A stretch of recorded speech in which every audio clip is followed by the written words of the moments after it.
Bonjour, alors je vous présente ici le cadre numérique de Framéo. Vous voyez un peu la qualité graphique, les images sont parfaitement rendues avec des couleurs exactes.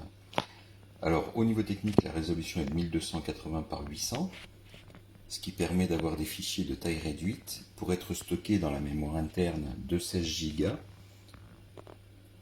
Le cadre est livré avec son alimentation en 5 volts 2 ampères, une microfibre pour son nettoyage et un pied. Le pied est amovible à l'arrière, il est ici, d'accord. Il peut être positionné en position paysage ou en position portrait, donc horizontale ou verticale. De même, vous avez des supports pour pouvoir fixer le cadre au mur, à l'horizontale ou en verticale. Au niveau des ports, vous avez le bouton d'allumage, vous avez un petit bouton de reset, vous avez un port micro USB qui permet, comme je l'ai fait ici, de connecter via un câble OTG une clé USB standard sur laquelle j'ai stocké des photos pour pouvoir les importer dans le cadre, dans la mémoire interne. C'est-à-dire que le cadre ne va pas lire les photos directement depuis la clé USB. Il y a une fonction d'importation dans les menus que je vais vous montrer qui permet d'aller sélectionner les photos qu'on va importer à partir de la mémoire externe, donc la clé USB en l'occurrence dans le cas présent, et de les copier sur le cadre. D'accord ? Bientôt une fonction va être implémentée, on le verra, ça s'affiche sur les menus, pour importer également les vidéos. Étant donné que vous avez ici des câbles, des haut-parleurs, il y a deux haut-parleurs qui permettent de lire le son. On peut déjà importer des vidéos à partir du téléphone Android via l'application gratuite Framéo. Ici, à côté, vous avez un port micro SD qui vous permet d'étendre la mémoire interne de jusqu'à 128 Go de plus par l'ajout d'une carte micro au format micro SD. Et ici, vous avez le connecteur d'alimentation. Alors, au niveau des menus, c'est un système sous Android. Donc, si vous avez déjà un téléphone Android, vous ne serez pas du tout perdu. L'écran est tactile. Vous voyez, alors là, ici, j'ai mis un mode diaporama. On peut régler la temporisation entre les photos avec un minimum de 10 secondes entre chaque photo. Voici un peu les menus. Donc, vous pouvez masquer la photo, vous pouvez voir la galerie, toutes les photos que vous avez. Vous pouvez l'ajuster au cadre. Si la photo est plus petite, elle va augmenter sa taille.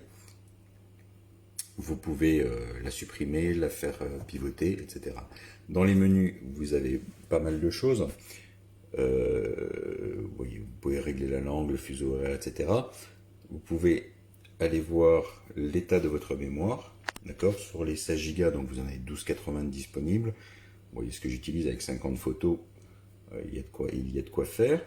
On peut supprimer, importer des photos. Alors si là, j'importe des photos, il va voir les photos qui sont sur le média externe, en l'occurrence ma clé USB qui est connectée ici, et je peux les sélectionner et les charger dans la mémoire.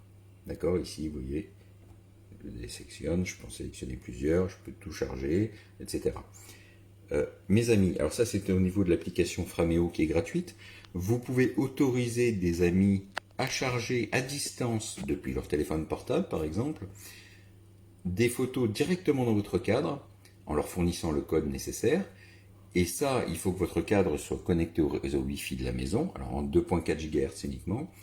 Et vous pourrez donc via Internet recevoir des photos directement envoyées par vos amis. C'est très sympathique. Ici, au niveau de l'affichage, on peut régler la luminosité. Au niveau du diaporama, donc je vous l'ai dit, vous pouvez régler le temps.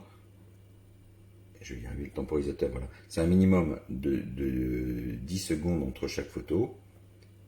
Et vous pouvez aller jusqu'à 30 minutes, me semble-t-il. Voilà. Ok, donc on peut aller en dessous de 10 secondes. Vous pouvez afficher le nom de la photo, remplir le cadre automatiquement pour que la photo se mette à la taille de l'écran. C'est un 10 pouces 1 de diagonale, etc. Vous pouvez les afficher par date, par nom, etc. Là, vous avez la sélection de votre réseau Wi-Fi, notification, si vous recevez de nouvelles photos, s'il y a une mise à jour, etc. Vous pouvez voir ici les informations de votre cadre. D'accord ? La documentation qui est fournie est multilingue, dont le français. Vous voyez ici, les cadres sont nets. Alors la bordure fait 1 cm d'épaisseur, mais le cadre est plus épais au milieu, on a 2 cm d'épaisseur. Voilà.